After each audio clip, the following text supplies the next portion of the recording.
Hello, welcome to the 22nd Sunday of Ordinary Time. We're going to carry on with St Mark's Gospel, who's going to take us through the rest of the year with this particular Gospel.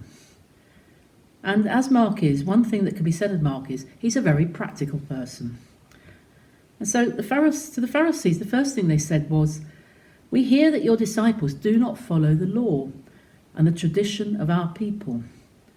Well, this is a very serious criticism. This is like saying he's an outsider. He's not even a Hebrew. In today's Gospel, Jesus confronted the Pharisees because of their hypocrisy. They never observed the law that multiplied for their people. This is a dangerous way of living. It's a dangerous way, particularly we think of our priests and our religious and the others today, the modern day Pharisees perhaps. We must be careful of it. We must not live a hypocritical life, or even make life difficult for others. Today's passage contains several sayings of Jesus, which are very well known. Therefore, we must make every effort to read the passage not as an abstract teaching, but as a story. We have to let the message emerge from the interplay of the characters that Mark portrays. There are three sets of characters representing different roles in the human community in this passage. First of all, we come across Jesus' disciples, who are a humble people. They're not respectable or refined, but humble. They do not conform to the social norms, that is, the traditions of the elders, in how they speak or dress, and in this case, eat with unclean hands. In today's Gospel, they are classified as sinners, those who break the law. To judge from Jesus' remarks in this passage, they're not malicious. Their hearts are not unclean. Then we have the second set of people, the Pharisees and the scribes. These are the ones who set the norms, in words and in practice. They observe and teach the rules of respectability, and their etiquette is beyond reproach. But they are judgmental of those who do not conform to the way they feel they ought. They do not take time to understand others.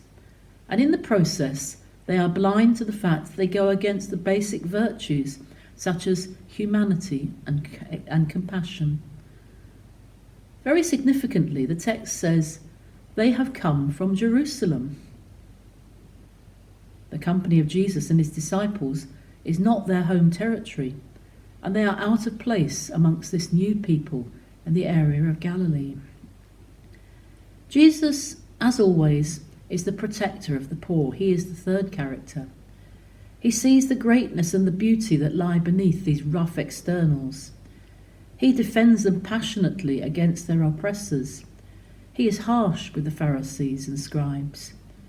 But his harshness, as God's harshness is in the Bible, is because of his concern for the poor and downtrodden. The movement of the story shows the process by which the church and every human community is dedicated to noble ideals, and it gradually becomes set in its ways, and ending up accepting the false values of the surrounding culture. The Bible always gives a simple criterion for recognizing when this happens. The poor and the marginalized in a country end up being poor and marginalized in the Christian community as well. The quality of our life is measured by the quality of our heart and mind. If our mind and heart are infected and sick, our body will be sick 1,000 times more, even without one knowing it. So the most important thing that God needs from us is a pure heart. Christ taught us, "Blessed are the pure in heart, for they shall see God." So the readings for this Sunday remind us that what the sincere practice of religion is, especially what it means to be a Christian.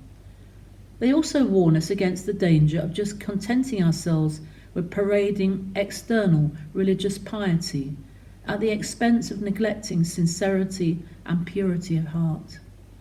That can lead to a double life and consequently hypocrisy. Today, let's open our hearts to this word, so that we can live our Christian faith genuinely. Here is the washing and cleansing that pleases God, not the ritual and external piety. God bless you.